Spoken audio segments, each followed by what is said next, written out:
अस्सलाम वालेकुम स्टूडेंट्स। उम्मीद है कि आप सब खैरियत से होंगे। आपको जैसा कि पता है कि आपका राउंड नंबर 6 जो है वो स्टार्ट हो चुका है और राउंड नंबर 6 जो है टेस्ट सिस्टम का, उसमें आपके जो यूनिट शामिल हैं वो यूनिट नंबर 16 और यूनिट नंबर 18।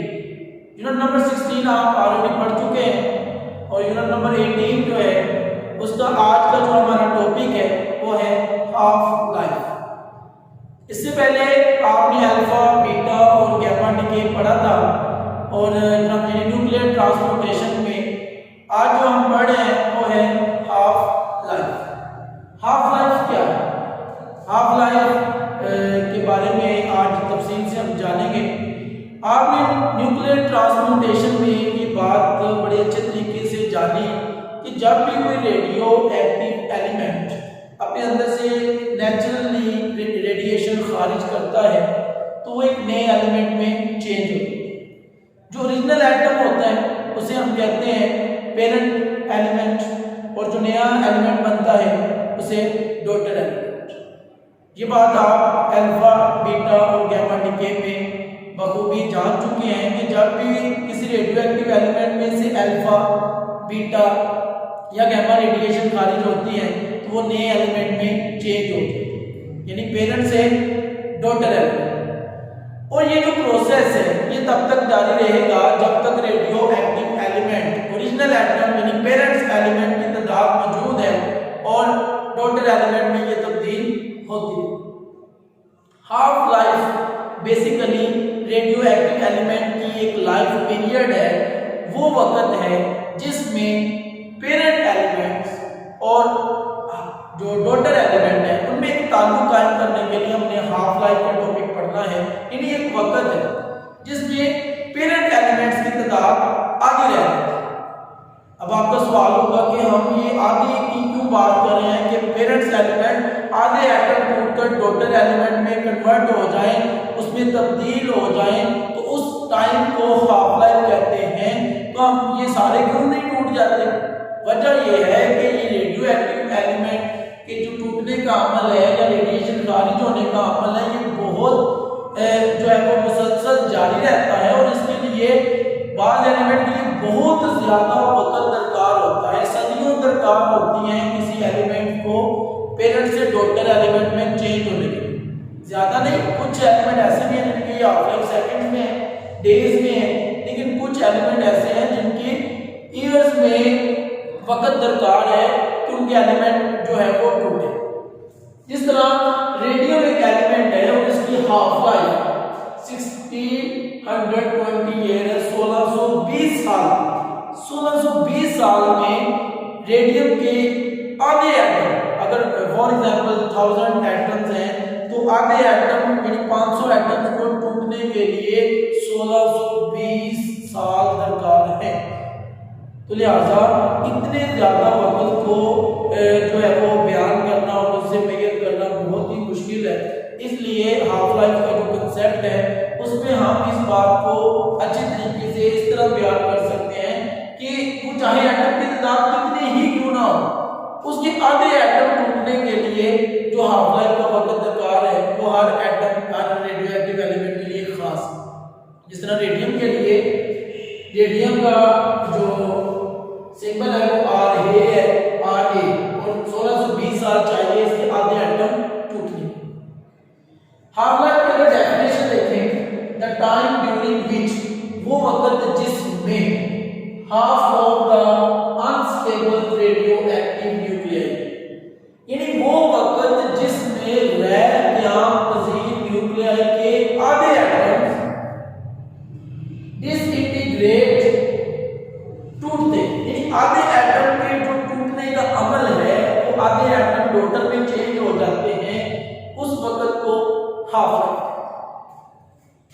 इस कारण का half life of the sample of the radio active element, उस रेडियो एक्टिव एलिमेंट का के लिए जो वक्त है उसे क्या कहेंगे? Half life. हाफ लाइफ जो वक्त है उसका सिंबल है टी और उसकी बेस पर आप लिखेंगे 1/2, 1/2 हाफ लाइफ। हाफ लाइफ का सिंबल क्या है? टी 1 हाफ लाइफ एक दफा होती है? नहीं, हाफ लाइफ कई दफा हो सकती है। मसलन एक एटम है, एलिमेंट है, फॉर एग्जांपल उसके इनिशियल एटम की तादाद है 1000 और पहली हाफ लाइफ के बाद, हाफ लाइफ को नहीं वक्त दरकार है जी T1/2, हमें नहीं पता ये कितना, इस वक्त में इसके आधे एटम टूटकर टोटल एलिमेंट में कन्वर्ट हो गए। अब बकिया कितने बचे? 500। ये 500 के लिए भी इतना ही वक्त दरकार होगा कि इसके भी आधे एटम टूटकर मजीद डॉटर एलिमेंट में चेंज हो जाए। लेकिन ये सेम एलिमेंट के लिए ये जो वक्त है ये फर्स्ट हाफ लाइफ नहीं, फर्स्ट ये सेकंड हाफ लाइफ, तो इसके शुरू में हम क्या लगा देंगे 2, यानी यहां पर तो दूसरी दफा हाफ लाइफ हो रही है। इसी तरह 250 जो है इसके भी आधे एटम अगर टूटकर 125 में कन्वर्ट हो जाए तो इसका मतलब ये तीसरी दफा हाफ लाइफ। फर्स्ट में आधे एटम रहे, सेकंड में जो आधे बचे तो उसका मजीद हाफ हो गया, और जो थर्ड में बचे थे उसका भी मजीद हाफ हो जाता है और 3 दफा। इसी तरह चौथी हाफ लाइफ, पांचवी हाफ लाइफ ये चलता जाता है। जो पहली हाफ लाइफ है उसमें एटम की तादाद आधी रहती है, और जो सेकंड हाफ लाइफ होती है उसमें जो आधे बचे हैं उसका भी हाफ रह जाता है। यानी अगर 2 दफा हाफ लाइफ हो तो आपके पास बकिया एटम जो रह जाएंगे वो असल एटम का चौथा हिस्सा रह जाएगा। और अगर तीसरी दफा हाफ लाइफ हो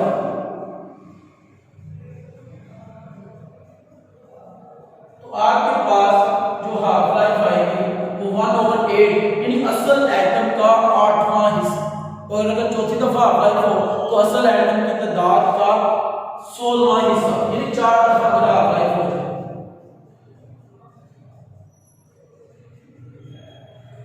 तो ये 1/16 का मतलब है असल एटम का 16वां हिस्सा बाकी बचा। आइए इसको हम ग्राफ की शक्ल में समझें। फर्स्ट के हमारे पास रेडियम एटम जो है इस वक्त एक वॉल्यूम दिखाया गया है जिसमें वो मुकम्मल एटम से बना हुआ, और उसके लिए 1620 साल दरकार। हम एक ग्राफ नोट करते हैं कि मीन एक्स एक्सिस और टाइम एक्सिस में, एक्स एक्सिस और वाई एक्सिस में, वाई एक्सिस पर हम नंबर ऑफ एटम्स लेते हैं और एक्स एक्सिस पर टाइम। तो यहां पर रेडियम की चूंकि बात हो रही है तो रेडियम की हाफ लाइफ है 1620। हमारे पास एक बॉक्स है भरा हुआ है रेडियम एटम के साथ। जब इसकी फर्स्ट हाफ लाइफ होती है तो इसके आधे एटम टूटते हैं और बॉक्स आधा रहता है, लेकिन वक्त कितना दरकार है? 1620। उसके बाद एक दफा फिर अगर हाफ लाइफ हो जाए तो अगली हाफ लाइफ वाली वक्त कितना दरकार होगा? 1620 और 1620 टोटल टाइम कितना हो गया?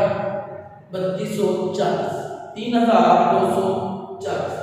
और इसमें वो जो एटम थे वो मजीद आधे हो जाए। और अगर दोबारा फिर हाफ लाइफ हो जाए तीसरी दफा तो जो बकिया एटम बचे हैं उसका 8वां हिस्सा बाकी बचा। पहली हाफ लाइफ में आधे रहेंगे, दूसरी हाफ लाइफ में चौथा हिस्सा रह जाएगा, और तीसरी हाफ लाइफ में 8वां हिस्सा बाकी बचेगा। और इस तरह का चौथा है तो 16वां हिस्सा, 5वां है तो 32वां हिस्सा बाकी बचा। अगर हम चाहते हैं कि तीसरी हाफ लाइफ के बाद बकिया एटम कितने बचे, दूसरी हाफ लाइफ है तो बकिया एटम कितने बचे, चौथी हाफ लाइफ है तो बकिया एटम कितने बचे, तो उसके लिए हमने एक मैथमेटिकल फॉर्म यहां पे लिखी है, m = m0 डिवाइडेड बाय 2 की पावर t, 2 की पावर t। जहां पर इन सिंबल्स के बारे में देखते हैं, ये जो n है इसका मतलब है रिमेनिंग एटम्स, यानी जो बकिया तादाद हाफ लाइफ के बाद बचती है अगर हम वो फाइंड करना चाहते हैं तो उसके लिए n = m क्या है? रिमेनिंग है इस फार्मूला। यहां पर जो n0 है उसका मतलब है ओरिजिनल एटम, असल एटम जो है वो n0 से है। यहां पर जो t है ये टाइम नहीं, ये नंबर ऑफ हाफ लाइफ। जितनी दफा हाफ लाइफ हो चुकी है अगर आप उसको 2 की पावर में लिख दें तो 2 की पावर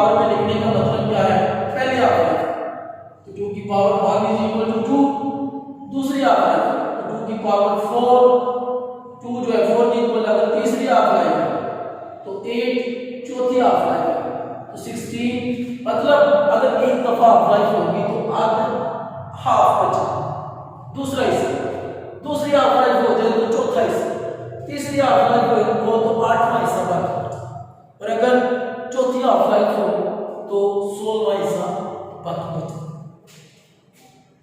तो इस फार्मूला से हम क्या फाइंड कर सकते हैं, रिमेनिंग एटम्स।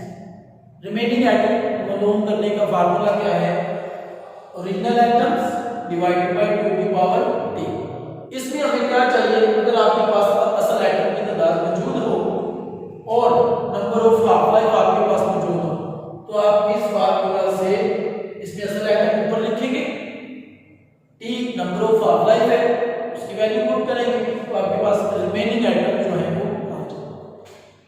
अब इसकी लास्ट में क्वेश्चन है, what is the dependence of half life का इन्हिसार किस चीज पर, तो हाफ लाइफ का इन्हिसार किसी भी फिजिकल कंडीशन पर नहीं होता, ना ही इसका ताल्लुक टेम्परेचर से है, ना ही नमी से, ना ही मौसमी हालात या फिजिकल स्टेट चेंज होने से इसके ऊपर कोई असर पड़ता है। रेडियो एक्टिविटी ऐसा अपन है जो कि केमिकल रिएक्शन नहीं है, एक नेचुरल प्रोसेस है जिसके तहत रेडिएशन खारिज होती है और पेरेंट एलिमेंट डॉटर एलिमेंट में चेंज होती है। तो लिहाजा हाफ लाइफ का अगर आपको टॉपिक लिखना है तो फर्स्ट हेडिंग में आप हाफ लाइफ की डेफिनेशन, सेकंड में इसकी एक्सप्लेनेशन, थर्ड में आप ग्राफ को एक्सप्लेन करोगे और मैथमेटिकल फॉर्म में आप इसका फार्मूला और इनके सिंबल्स के बारे में बताओगे, और एग्जांपल में for example half life of radium is 1620 years, ये आप एग्जांपल में इस तरह इसको लिखिए। शुक्रिया।